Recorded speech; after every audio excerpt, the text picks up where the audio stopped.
Hi friends, मैं प्रशांत तिलोक, मैं एक सिरामिक इंजीनियर हूँ। आज मैं आपको इस वीडियो में सैनिटरी वेयर के बारे में आपको कुछ मेजर पॉइंट्स आपको बताऊंगा फ्रेंड्स। बहुत इंपॉर्टेंट पॉइंट्स है।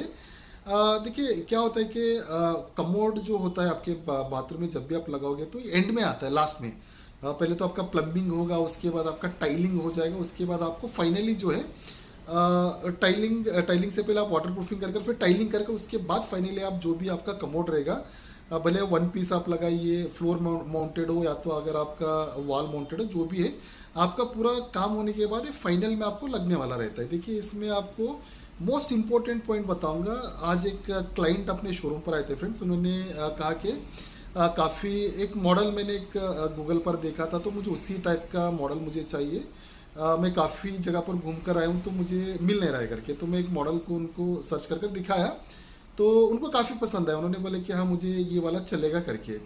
देखिए क्या हुआ कि उन्होंने बहुत घूम कर आया, उसके बाद उनको जो चाहिए तो मिल गया था। लेकिन यहाँ पर आपको अभी मैं जो पॉइंट मैं बता रहा था आपको वो अभी बताऊंगा फ्रेंड्स। क्या होता है, मैंने उनको ये पूछा कि आपका जो बाथरूम में आउटलेट आपने जो छोड़ा है, आउटलेट मतलब क्या होगा कि आपको जब कमोड आप उसके आउटलेट के अंदर उसका कमोड का आउटलेट फिक्स हो जाता है, कितने इंचेस पर आपने छोड़ा हुआ है करके। क्योंकि देखिए दीवार के साथ आपको जब भी प्लम्बिंग होता है तो जनरली प्लम्बर क्या करेगा, से फॉर एग्जांपल आपका दीवार है, दीवार से आपको 7 इंचेस पर, 9 इंचेस पर या तो 12 इंच के ऊपर आपको 1 फीट पर जो है वो कनेक्शन देगा आपको आउटलेट का। वो पाइप का अरेंजमेंट करके रखा रहता है।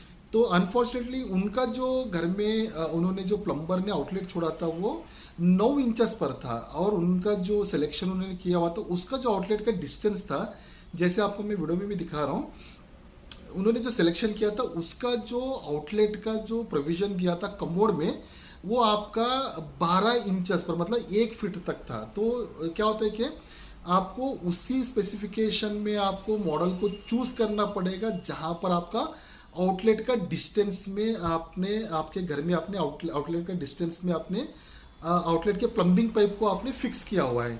मार्केट में आपको देखिए कमोड में आपको आउटलेट का जो ऑप्शन आता है आपको 7 इंचेस पे, 9 इंचेस पे और 12 इंचेस में आपको अलग अलग आपको कमोड के हिसाब से, अलग अलग मॉडल के हिसाब से आपको आउटलेट का प्रोविजन दिया रहता है।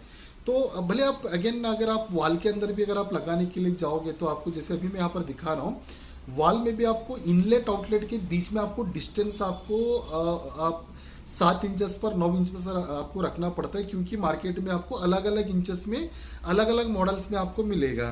तो जब भी आप प्लम्बिंग करने से पहले मेक श्योर आप पहले तो मार्केट में आपको जो आपको पसंद आएगा पहले आप मॉडल वो वाला सिलेक्शन करिए। उस हिसाब से आप प्लम्बर को आप इंस्ट्रक्शन कर दीजिए कि आपको इनलेट और आउटलेट का जो प्रोविजन है आपको उस हिसाब से आप स्पेसिफिकेशन जो भी मॉडल अगर आप सिलेक्शन करोगे वो मॉडल के हिसाब से आप पहले अरेंजमेंट करने के लिए बोले। क्योंकि एक क्या होगा कि एक बार अगर आप पाइपिंग कर दिया आपने, उसके बाद वाटर प्रूफिंग होता है, उसके बाद टाइलिंग हो जाता है, तो टाइल तोड़ के फिर वाटर प्रूफिंग तोड़ के फिर से अगर आप लाइन को आप एडजस्ट करना चाहते हैं तो पॉसिबल नहीं, बहुत ज़्यादा नुकसान होगा। तो आप पहले क्या करिए, जब भी आपका घर में कंस्ट्रक्शन चल रहा है बाथरूम का, तो अरेंजमेंट करने से पहले आप मार्केट में जाके जो मॉडल आपको पसंद आएगा आप वो मॉडल का स्पेसिफिकेशन लेकर उस हिसाब से प्लम्बिंग का अरेंजमेंट करिए, ताकि आपके हिसाब से आप कमोड को बिठा सकते हो। अदरवाइज अगर आप एक बार आउटलेट आपने फिक्स कर दिया तो फिर आपको आउटलेट का जो स्पेसिफिकेशन है उसी हिसाब से आपको चॉइसेस नहीं मिलेगा, उसी हिसाब से आपको मार्केट में कमोड को चूज करना पड़ेगा। तो पहले आप स्पेसिफिकेशन ले लीजिए, उसके बाद अरेंजमेंट कर लीजिए। बहुत सारे उसमें और पॉइंट्स है फ्रेंड्स। वीडियो बड़ा बड़ा हो जाएगा अगर लंबा बनाऊंगा, तो नेक्स्ट वीडियो में कोशिश करूंगा और पॉइंट्स को मैं कवर करने के लिए। Thank you.